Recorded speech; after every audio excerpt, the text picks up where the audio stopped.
Il avait tout, la fortune, le pouvoir, la beauté, mais un accident l'a plongé dans le noir, et c'est dans l'obscurité qu'il découvre quelque chose que l'argent ne pourrait jamais acheter, le véritable amour. Mais le destin est perfide. La femme avec laquelle il choisit de partager sa vie cache un secret qui pourrait tout faire basculer. Verra-t-il la vérité avant qu'il ne soit trop tard? Restez jusqu'à la fin de cette histoire et découvrez comment l'aveuglement peut parfois révéler plus qu'il n'y paraît. Lucas, un homme habitué à commander et à être au centre de l'attention, réglait le volume de son téléphone alors qu'il naviguait le long de la côte sur son scooter des mers. L'après-midi est éblouissante. Le ciel est teinté d'orange par le coucher du soleil. La brise marine qui souffle sur son visage semble insignifiante comparée à l'urgence qu'il ressent dans la voix de l'homme à l'autre bout du fil. « Investissez tout, je me fiche des risques. Ce qui compte, c'est le résultat final, compris ?» dit-il fermement, coupant court à toute tentative d'objection. Le bruit des vagues qui s'écrasent sur la coque de la moto se mêle à l'écho de ses paroles. Lucas raccrocha sans attendre de réponse. Un léger sourire de triomphe se dessinant sur son visage. « Encore une affaire conclue », marmonne-t-il, satisfait en démarrant. Soudain, quelque chose attire son attention, un mouvement dans l'eau. Il ralentit, rétrécit les yeux pour essayer de comprendre ce qu'il voyait. À l'horizon, un bras montait et descendait, bougeant désespérément. Il grommela « Merde !» et tourna brusquement le guidon. La moto aquatique s'élança comme un éclair. Il ne s'était jamais considéré comme un héros, mais il ne pouvait pas l'ignorer. Lorsqu'il arriva sur place, il vit une femme qui se débattait, presque engloutie par les vagues. Lucas lui tendit fermement la main. « Prends ma main maintenant !» cria-t-il en essayant d'avoir l'air autoritaire. La femme, au visage pâle et au mouvement lent, réussit à saisir sa main au dernier moment. Il la tira fermement sur la moto, sentant son poids comme si elle portait plus qu'un corps. « Accrochez-vous » ordonne-t-il en accélérant vers le rivage. Lorsqu'ils atteignirent la plage, il descendit de la moto et aida la femme à descendre. Ses jambes tremblaient tellement qu'elle tomba sur le sable, le souffle court. « Tu vas bien ?» demanda Lucas, d'un ton plus doux. Elle le regarda, essayant toujours de reprendre son souffle, et sourit légèrement. « Je crois que oui. Tu m'as sauvé. Je ne te remercierai jamais assez. » Lucas secoua la tête, mal à l'aise avec cette reconnaissance. « Tu n'es pas obligé de le faire. Sois juste plus prudent. Les gens imprudents ne font pas long feu. » La femme resta assise, le regardant avec une expression intriguée. « Je vous connais, » dit-elle, comme si elle rassemblait les pièces d'un puzzle. Lucas hausse un sourcil, méfiant. « J'en doute. Je ne suis pas très facile à trouver par ici. » Elle laissa échapper un petit rire mêlé d'ironie. « Non, je sais qui tu es. Lucas, l'homme qui ne croit qu'en ce qu'il peut acheter. » Lucas fronça les sourcils, mais décida de ne pas répondre. Au lieu de cela, il se retourna vers sa moto. « Prends soin de toi. La prochaine fois, il n'y aura peut-être personne pour t'aider. » Il partit en trombe, laissant la femme sur la plage avec un sourire énigmatique aux lèvres. « Merci quand même, Lucas, » murmure-t-elle en regardant l'horizon où il a disparu. Lucas est impatient. Sa main s'agrippait fermement au volant, tandis qu'il roulait sur les routes sinueuses qui bordaient l'océan. Laura, sa fiancée, était assise à côté de lui, l'air indifférent, tripotant son téléphone portable d'un air ennuyé. « Tu ne prends même pas la peine de m'écouter, n'est-ce pas ?» dit-il en rompant le silence. Laura roule des yeux et soupire. « Lucas, ce n'est pas ça. Je pense juste que tu exagères. Ce n'est pas la fin du monde si on retarde l'organisation du mariage. » Il ne s'agit pas seulement du mariage, Laura. Il s'agit de tout. Tu es toujours plus préoccupé par l'apparence des choses que par ce qui est vraiment important. La tension entre eux est palpable. Laura, impatiente, réplique d'un ton froid. « Et toi, Lucas, qu'est-ce qui compte pour toi? Le travail? Les affaires? C'est peut-être pour ça que tu ne vois jamais ce qu'il y a devant toi. » Ces mots résonnèrent dans l'esprit de Lucas, qui reporta son attention sur la route. Un regard inattendu l'aveugla pendant une seconde. Il était trop tard. La voiture dérapa.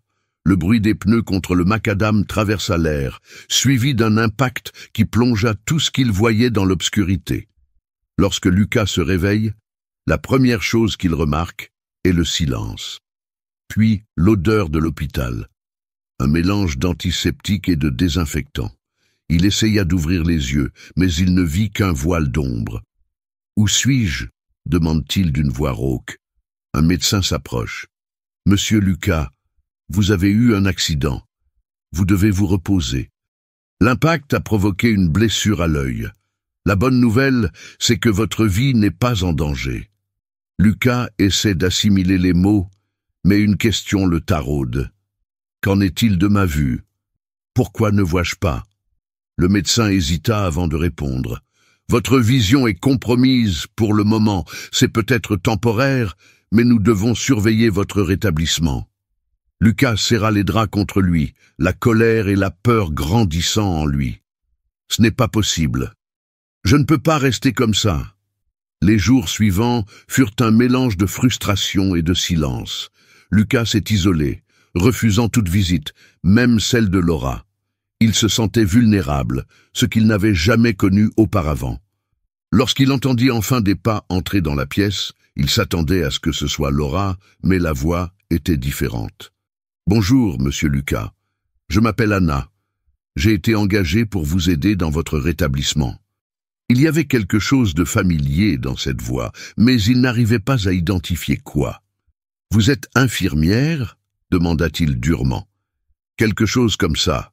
Je suis là pour vous faciliter la vie et m'assurer que vous avez tout ce dont vous avez besoin, répondit-elle calmement. Lucas renifla. Je n'ai pas besoin d'une nounou. J'ai besoin de retrouver la vue. Anna ne se laissa pas démonter. Peut-être en avez-vous besoin plus que vous ne le pensez. Commençons doucement, monsieur. Lucas, combien de fois vous êtes-vous senti comme Lucas, perdu au milieu des défis, cherchant quelque chose pour raviver l'espoir? C'est dans cet esprit que j'ai créé un livre électronique contenant des histoires émouvantes, conçues pour toucher le cœur et apporter de l'inspiration dans les moments les plus difficiles. Je veux que vous, qui êtes ici en ce moment, soyez l'un des premiers à recevoir ce cadeau spécial. Cliquez sur le lien et découvrez comment ces histoires peuvent vous apporter la compagnie et le soulagement que vous méritez en ce moment. Anna ajusta soigneusement son oreiller, tandis que Lucas restait silencieux. Il ne savait pas que la femme qui s'occupait maintenant de lui était la même que celle qu'il avait sauvée en mer quelques jours plus tôt. Quant à Anna, elle savait que c'était le seul moyen de se rapprocher de l'homme qui, des années auparavant, lui avait brisé le cœur sans qu'elle s'en rende compte. Les premiers jours de la cohabitation entre Lucas et Anna furent tendus. Il était grossier et impatient, refusant toute tentative de conversation. « Je n'ai pas besoin de ton aide pour marcher jusqu'au fauteuil. Je sais très bien où il se trouve, » disait-il avec une dureté qui masquait sa frustration. Anna, elle, restait calme. « Très bien, monsieur Lucas, mais je serai là si vous changez d'avis. » Un matin, alors qu'il était assis sur le balcon, sentant la brise et écoutant le bruit des vagues au loin, Anna s'approcha avec un plateau. « Je t'ai apporté du café. L'odeur pourrait t'aider à t'éclaircir l'esprit. » Lucas renifla, mais ne put résister. L'arôme était fort et réconfortant. « Je n'ai pas besoin que tu sois gentil avec moi. Je n'ai pas l'habitude de la gentillesse gratuite. » Anna sourit légèrement. « Tout n'a pas forcément un prix dans la vie, monsieur Lucas. Parfois, les meilleures choses viennent à nous sans qu'on les demande. » Il resta silencieux, mais son expression montrait que ses paroles le dérangeaient. Au fil des jours, Lucas commença à faire davantage confiance à Anna, même s'il était réticent à l'admettre. Un après-midi ensoleillé, Anna le persuada d'aller se promener dans le jardin. « Sens la texture des feuilles, touche les troncs d'arbres.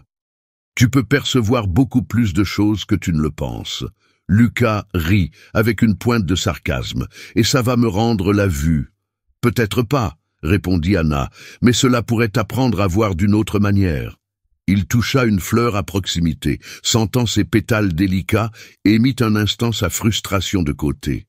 « Elle est plus douce que je ne le pensais, » murmura-t-il, comme s'il se parlait à lui-même. La confiance entre les deux hommes grandit, et Anna commença à se détendre en sa présence. Un soir tranquille, Lucas, dans un moment inattendu de vulnérabilité, prit la parole. « Il y a quelque chose dans ta voix, Anna. Elle me semble familier, mais je ne me souviens pas où. » Anna se figea, son cœur battant la chamade. Elle savait qu'il n'avait aucune idée de qui elle était, mais ces mots la mirent en alerte. « Peut-être qu'il ressemble à quelqu'un que je connais, » répondit-elle en détournant le regard. Lucas sourit, mais son esprit n'était pas satisfait. Quelque chose en lui disait qu'il y avait plus pour Anna que ce qu'elle laissait paraître. « C'est possible, ou peut-être que tu caches quelque chose, » dit-il avec un demi-sourire. Anna rit doucement, essayant de rester calme. « Moi? Que pourrais-je cacher, monsieur Lucas ?» Lucas ne répondit pas, mais le sentiment de familiarité continuait à l'intriguer. Pour Anna, chaque jour était un défi pour cacher son identité, mais aussi une occasion d'être à ses côtés, d'apprendre à le connaître d'une manière qu'elle n'avait jamais imaginée.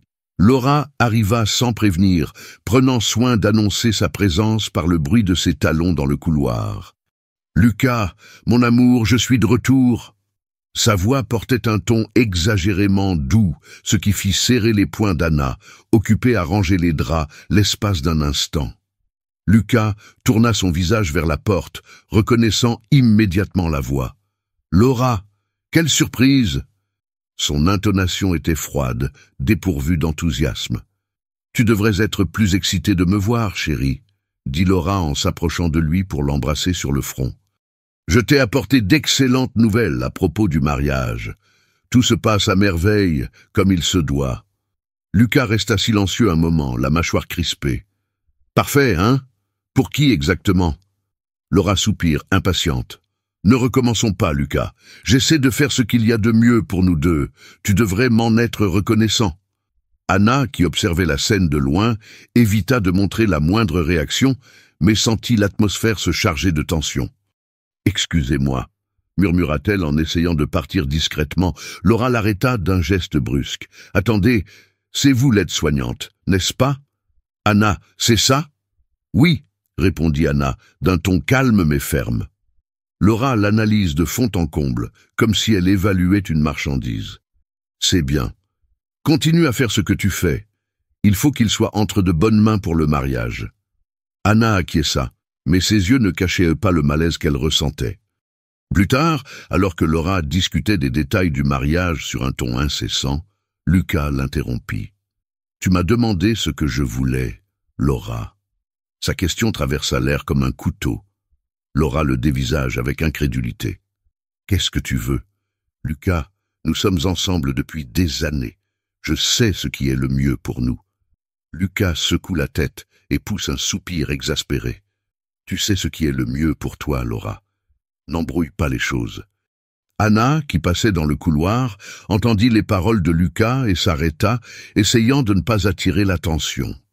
Le soir même, alors qu'Anna ajustait les couvertures de Lucas avant de se coucher, celui-ci rompit le silence. « Anna, j'ai besoin d'un service. » Sa voix était plus douce que d'habitude. Elle arrêta ce qu'elle faisait et le regarda avec surprise. « Bien sûr, quoi qu'il en coûte. Je veux que tu me conduises à l'hôtel le jour de mon mariage, » dit-il sans ambages. Anna sentit le sol se dérober sous ses pieds. « Monsieur Lucas, ce ne serait pas approprié. Je ne fais confiance à personne d'autre pour me guider, » expliqua-t-il, la sincérité dans sa voix la désarmant. « S'il vous plaît. » Anna hésita, mais en regardant son visage qui arborait maintenant une expression si vulnérable, elle ne pouvait pas dire non. « D'accord, » répondit-il, sa voix chargée d'émotions contradictoires. « Je serai là. » Le grand jour arriva enfin. L'église était ornée de fleurs et de lumières scintillantes, le cadre opulent reflétant les goûts extravagants de Laura. Les invités chuchotaient entre eux, admirant les détails, mais spéculant aussi sur le manque d'enthousiasme de Lucas pour les préparatifs. Anna se tenait à côté de Lucas, son bras reposant sur le sien alors qu'il descendait lentement l'allée. « Tu vas bien ?» demanda-t-elle à voix basse, inquiète de la tension qu'elle sentait dans ses mouvements. Je vais bien, répondit-il, bien que sa voix trahisse une nervosité qu'il laissait rarement transparaître. Juste, reste près de moi, Anna. C'est tout ce qui compte. Arrivée devant l'autel, Anna lui lâcha doucement le bras, mais avant qu'elle ne puisse s'éloigner, Lucas lui prit la main un instant. « Merci », murmura-t-il, en la serrant légèrement. Elle acquiesça et s'assit au premier rang, essayant de contenir le tourbillon d'émotions qui menaçait de la submerger. Le prêtre commença la cérémonie, psalmodiant des mots sur l'engagement, l'amour et le sacrifice. Lucas reste immobile, l'expression neutre. Quand vint le moment de répondre aux vœux, il rompit enfin le silence. Avant de continuer, je dois dire quelque chose. Toute l'église reste en suspens. Laura, debout à côté de lui, fronce les sourcils. « Lucas, que fais-tu » murmura-t-elle, mais il l'ignora. « Vous êtes tous ici pour célébrer notre union. Mais il y a quelque chose que je dois partager. Je ne retrouverai pas la vue. Les dommages sont permanents. » Un murmure de stupeur parcourt la foule. Laura recule d'un pas, son expression oscillant entre la confusion et l'indignation. « Tu étais au courant et tu ne me l'as pas dit ?» s'exclama-t-elle, sa voix résonnant dans l'église. Lucas tourna son visage vers elle. « J'avais besoin de voir qui tu étais vraiment avant de te le dire. » Laura éclate d'un rire sec et incrédule. « Ça change tout, Lucas. Je ne peux pas passer le reste de ma vie coincé dans cette situation. » Sa voix était pleine de frustration et de mépris. « J'ai des projets, des rêves. Je ne peux pas me laisser abattre par ça. »« Alors pars, » répondit Lucas, la voix calme mais ferme. « Si l'amour que tu as pour moi dépend de ma capacité à voir, il n'a jamais été un véritable amour. » Sans dire un mot de plus, Laura arracha son voile, le jeta par terre et quitta l'église, laissant derrière elle une traînée de murmures parmi les invités. Lucas reste immobile, apparemment inébranlable. Après un long silence, il se tourna enfin vers le premier rang. « Anna, tu es là !» Anna, surprise, se leva lentement. « Je suis là, monsieur Lucas, » répondit-elle, la voix hésitante. « Viens vers moi, » demanda-t-il, en lui tendant la main. Elle se dirigea vers lui, ses pas légers résonnant dans le hall. Lorsqu'ils atteignirent l'autel, il lui prit fermement la main. « Anna, tu as été à mes côtés dans les pires moments. Tu as vu qui j'étais vraiment, et tu es restée. Veux-tu m'accepter tel que je suis pour toujours ?» Anna sentit ses yeux pleurer en le regardant. « Lucas, je... » Elle prit une profonde inspiration, rassemblant le courage dont elle avait besoin. « Oui, ça a toujours été toi. » Les chuchotements des invités se transformèrent en applaudissements spontanés, tandis que Lucas souriait pour la première fois depuis des mois. Le bruit des vagues se brisant doucement sur la plage était la bande-son parfaite pour la journée qui s'annonçait. La cérémonie s'est déroulée dans un cadre simple et charmant, au bord de la mer, en présence des amis les plus proches et de la famille. Le soleil, qui commençait déjà à se coucher, colorait le ciel de nuances d'or et d'orange, qui se reflétaient dans le sourire de Lucas. Anna était à ses côtés, vêtue d'une élégante robe blanche en tissu léger qui dansait dans la brise. Lucas lui serra la main, comme si ce geste était l'encre qui le maintenait connecté à l'instant présent.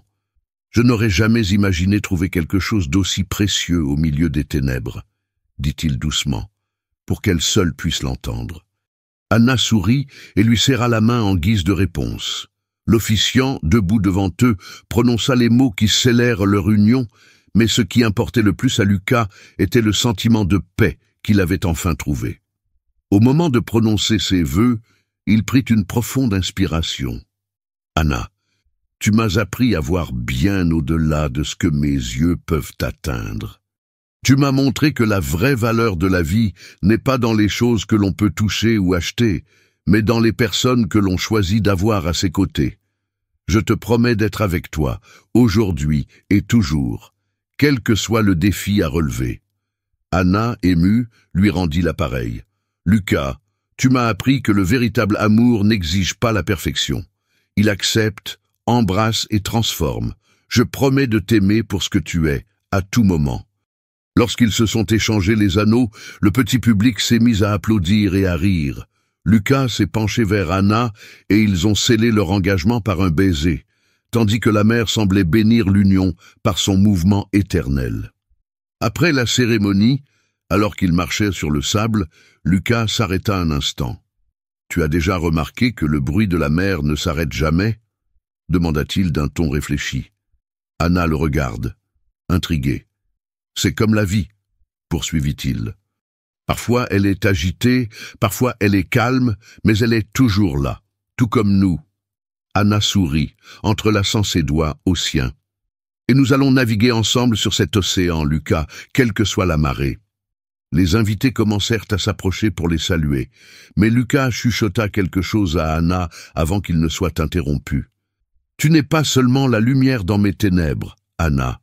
Tu es ma lumière en tout. » Ce jour, marqué par la simplicité et l'émotion, a marqué le début d'une nouvelle étape pour Lucas et Anna.